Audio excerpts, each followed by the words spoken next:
Hello everyone, welcome once again. स्वागत है आप सभी का एक बार फिर से। और अभी हम करेंगे अपने जो 15 क्वेश्चन हमारे ईबीएस की जो पेडागोजी से बचे हुए थे। ये आपका 27 दिसंबर 2021 का पेपर है। तो ईबीएस के 15 क्वेश्चन हम लोग करने वाले हैं। और ईवीएस के 15 क्वेश्चन जो मैं करूँगी, मैं उनकी आपको जो एक्सप्लेनेशन है वो भी दिखाऊंगी, जिससे कि आपके आने वाले और भी जो क्वेश्चंस हैं वो सही होंगे और आप चीज़ों को अच्छे से समझ पाओगे। तो चलिए फिर स्टार्ट करते हैं हमारी आज की क्लास को। अगर चैनल को सब्सक्राइब नहीं किया है तो बिल्कुल कर लीजिएगा, क्योंकि इस तरीके की इंपॉर्टेंट वीडियोज़ आपको यहाँ पर मिलती रहेंगी। तो चलिए फिर स्टार्ट करते हैं अपने फर्स्ट क्वेश्चन से। फर्स्ट है आपका, ईवीएस की प्रकृति है, यानी कि जो आपका ईवीएस होता है, एनवायरनमेंट स्टडी होती है, उसकी प्रकृति, उसका नेचर क्या है। तो उसका क्या है, एकीकृत है, अनुशासनिक है, अंतर संबंधित है, या फिर कुछ और, यानी कि स्थिर और स्थितिक है। ओके, तो अनुशासनिक नहीं होता, ये किसी पे अनुशासन क्रिएट नहीं करते हैं। ओके, अंतर संबंधित उसका एक तरीका होता है, बट उसका एक नेचर नहीं होता है अंतर संबंधित। स्थिर और स्थैतिक तो बिल्कुल भी नहीं होता है। तो ईबीएस की जो प्रकृति होती है, जो उसका नेचर होता है, वो आपका होता है एकीकृत। क्या होता है, एकीकृत होता है। ओके, यानी कि सारे ही जो आपके सब्जेक्ट्स होते हैं उनको किसी एक ही सब्जेक्ट के द्वारा पढ़ाना। जैसे क्लास फर्स्ट और सेकेंड में क्या होता है, वहाँ पर आपके जो सब्जेक्ट्स हैं उनको एक ही तरीके से वहाँ पढ़ाया जाता है। ओके, स्क्रीन पे आपको इसका जो भी की पॉइंट्स हैं वो आपको दिख रहे होंगे। इनको आप लोग पढ़िएगा और अच्छे से चीज़ों को समझिएगा। ये मैंने इसलिए लगाए हैं ताकि आपको और भी डीपली आप चीज़ों को, जो इसकी एक्सप्लेनेशन है, उसको समझ सको। ओके, स्क्रीनशॉट आप ले सकते हैं अगर आप इतनी जल्दी नहीं पढ़ पा रहे हैं, या फिर आप रोक के भी उसको पढ़ सकते हैं। चलेंगे अपने नेक्स्ट क्वेश्चन पर। देखेंगे हम यहाँ पे, ईबीएस का पाठ्यक्रम थीम पर आधारित है क्योंकि, यानी कि आपका जो ईबीएस का पाठ्यक्रम है उसकी आपकी मेन 6 थीम्स होती हैं, और आपकी जो सब थीम है वो कितनी है, 4 है। तो इनका ये पूछ रहे हैं हमसे कि जो थीम पर आधारित है, क्यों आधारित है। थीम छात्रों में पर्यावरण के बारे में एक संयुक्त एवं अंतः संबंधित समझ को विकसित करता है। बात तो सही लग रही है। छात्र ईवीएस को आसानी से सीख सकते हैं, ये भी ठीक है। छात्र ईवीएस को सीखने सिखाने की प्रक्रिया में शामिल होकर सीखते हैं।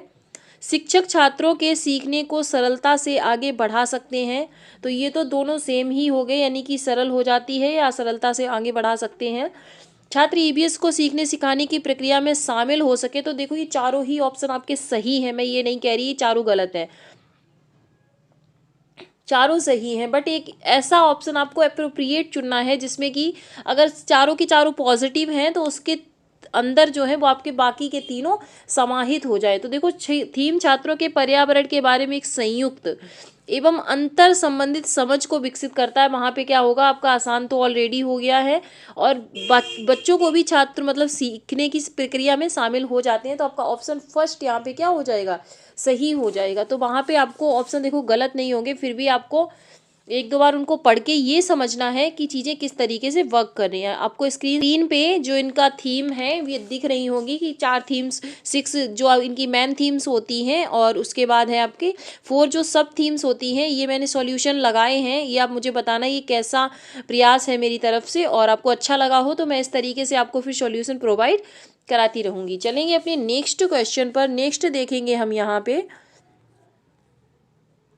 कक्षा 3 से 5 तक ईवीएस एक विषय के रूप में विज्ञान, सामाजिक विज्ञान और पर्यावरण शिक्षा को निम्न में से किसकी अनुशंसा पर एकीकृत करता है। यानी कि जो आपका 3rd to 5th जो पढ़ाया जाता है आपका ईवीएस, उसमें क्या होता है, सामाजिक विज्ञान और पर्यावरण को उसमें ऐड कर दिया जाता है। तो ये आपका एनसीएफ 2005 का कहा हुआ है। किसका कहा हुआ है, एनसीएफ 2005 का। उसकी जो भी डिटेल्स है आप स्क्रीन पे देख सकते हो, और यहाँ से आप चाहो तो इन चीज़ों को स्क्रीनशॉट लेके अपने पास रख सकते हो। अगर चाहो तो आप नोट डाउन भी कर सकते हो, और नहीं कुछ करना है तो आप इनको पढ़ लीजिए एक बार, ताकि चीज़ें आपको अच्छे से समझ आ जाए। ओके, चलेंगे अपने नेक्स्ट क्वेश्चन पर। देखेंगे हम यहाँ, एक ईवीएस की अध्यापिका के लिए अपनी ईवीएस कक्षा में निम्न में से कौन सी सर्वाधिक चुनौतीपूर्ण है। यानी कि ईवीएस की जो कक्षा होती है उसमें ऐसा कौन सा कार्य है जो मतलब एक अध्यापिका के लिए बहुत ही ज़्यादा चुनौतीपूर्ण होगा। तो विद्यालय की भौगोलिक स्थिति, इसमें ईवीएस की ही क्या, उसमें तो किसी भी टीचर के लिए तो ये नहीं होगा, है ना। महानगरों में बड़े विद्यालय, तो ये आपका टीचर का काम नहीं होता है, वो उनकी प्रॉब्लम नहीं है।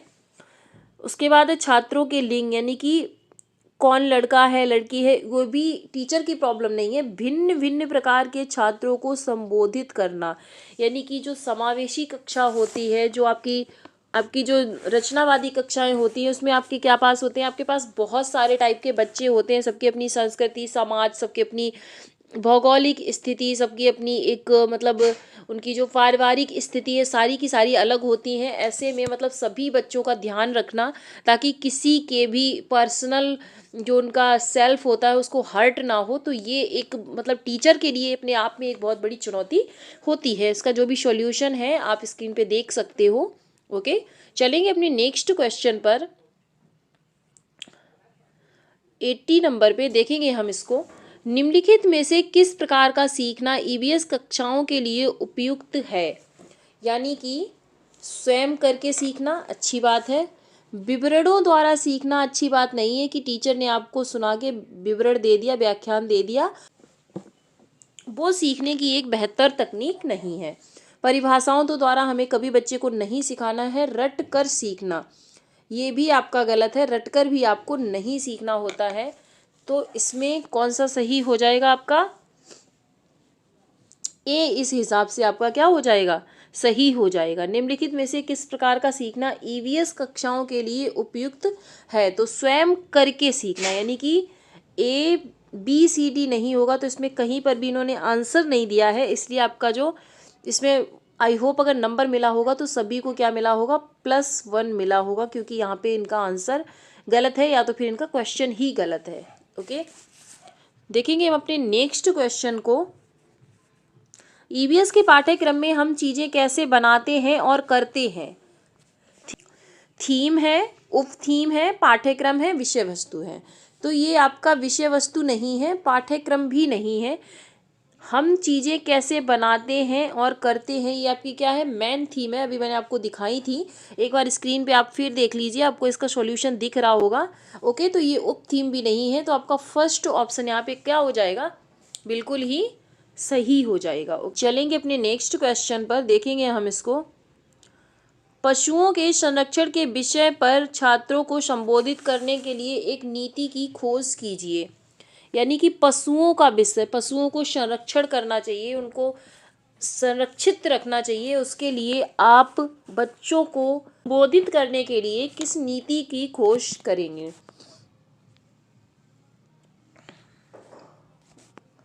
तो इसके लिए आपका क्या है? कहानियाँ और विवरण। हाँ, आप बच्चों को कहानियाँ सुना सकते हो उनके बारे में, पशुओं के बारे में, बिल्कुल सही है। प्रयोग नहीं करोगे आप, प्रयोग वहाँ पे प्रयोग तो प्रयोगशाला साइंस के चैप्टर उसमें होता ना किसी टॉपिक पे, अब पशुओं के संरक्षण में आप प्रयोग क्या करोगे वहाँ पे?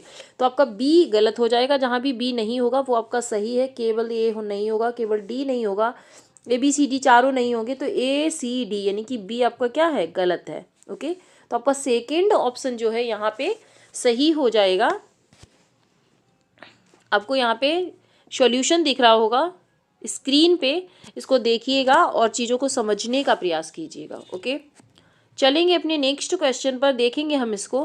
कक्षाओं में ईवीएस के क्रियाकलापों का संचालन करने का उद्देश्य है छात्रों को अन्वेषण और अवलोकन के अवसर प्रदान करना। कक्षाओं में ईवीएस के क्रियाकलापों का संचालन करने का उद्देश्य है, यानी कि जो क्रियाकलाप किए जाते हैं क्लासेस में की कक्षा में, तो उसका क्या उद्देश्य है? छात्रों को अन्वेषण और अवलोकन के अवसर प्रदान करना। बिल्कुल, अगर आप कोई क्रियाकलाप कुछ एक्टिविटी करोगे तो बच्चे उसको खोजबीन भी करेंगे, अवलोकन भी वहाँ पे करेंगे। छात्रों में क्रियात्मक कौशलों का विकास। बिल्कुल, जब क्रिया करा रहे हो तो बच्चों में क्रियात्मक कौशल का विकास तो होगा ही। ओके, छात्रों में सौंदर्य बोधि संवेदन विकसित करना। बिल्कुल ही सही बात है। छात्रों को संबंधित विषय वस्तु स्मरण करने में मदद करना। जहाँ पर भी आपका रटना आ जाए, स्मरण करना आ जाए, वो आपका ऑप्शन कभी भी सही नहीं होगा। तो ए बी सी यानी कि थर्ड ऑप्शन जो है आपका यहाँ पे सही हो जाएगा। सॉल्यूशन जो मैंने आपको दिखाया है आज, वो आपको कैसा लगा तो मुझे बताइएगा कमेंट करके। अगर आपको ठीक लगा है तो मैं उसको फिर सारे ही क्वेश्चंस में आपको दिखाऊंगी। ओके, चलेंगे अपने नेक्स्ट क्वेश्चन पर। छात्रों द्वारा पूछे गए प्रश्न उनकी ईवीएस शिक्षा प्राप्ति का महत्वपूर्ण सूचक है, क्योंकि प्रश्न छात्रों के ज्ञान के आकलन में मदद करते हैं। बिल्कुल सही बात है, जब बच्चे प्रश्न पूछते हैं तो पता चलता है कि उनकी नॉलेज कितनी है या उन्होंने कितना सीखा है। प्रश्न छात्रों को स्वयं की अभिव्यक्ति करने का अवसर भी प्रदान करते हैं। बच्चा कैसे सोचता है, वो किस चीज़ को किस पर्सपेक्टिव से समझ रहा है, ये सारी चीज़ें टीचर को पता चलती हैं। प्रश्न छात्रों की सीखने के प्रति जिज्ञासा, यानी कि जब बच्चे में जिज्ञासा होगी तभी वो प्रश्न को पूछेगा। तो ये तीनों ही ऑप्शन सही हैं आपके। प्रश्न छात्रों की क्रियात्मक कौशलों का मूल्य, वहाँ पे कोई भी एक्टिविटी नहीं हो रही है, कोई क्रिया नहीं हो रही है, तो ये आपका ऑप्शन यहाँ पे गलत हो जाएगा। तो ए बी सी यानी कि थर्ड ऑप्शन यहाँ पर भी आपका क्या हो गया, सही हो गया है। ओके, चलेंगे नेक्स्ट क्वेश्चन पर, देखेंगे हम। ईवीएस का विद्यार्थी शिक्षक द्वारा दिए गए समाधान का विश्लेषण करता है। विश्लेषण है एक, क्या है, प्रक्रिया कौशल। बिल्कुल क्रिया करेंगे आप, उसमें जिसमें भी आप क्रिया करेंगे वो आपका प्रक्रिया से रिलेटेड हो जाएगा।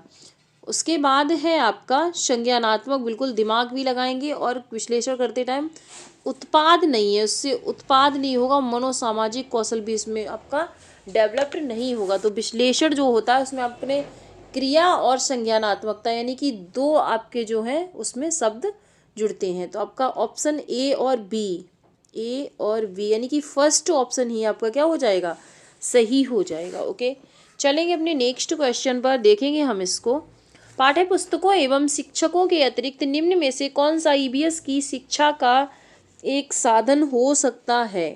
यानी कि पाठ्य पुस्तक और शिक्षकों के अतिरिक्त पूछा है हमसे। ओके, तो इसमें क्या हो सकता है आपका, समाचार पत्र बिल्कुल हो सकता है, समुदाय के सदस्य भी हो सकते हैं, कविताएं तो आपकी बुक में ही आ जाएंगी, इन्होंने बुक से अलग पूछा है तो कविता नहीं होगी। और क्रियाकलाप आपका क्या है, टीएलएम नहीं है, टीचिंग लर्निंग मटेरियल नहीं है। ओके, वो एक्टिविटी है अपने आप में एक।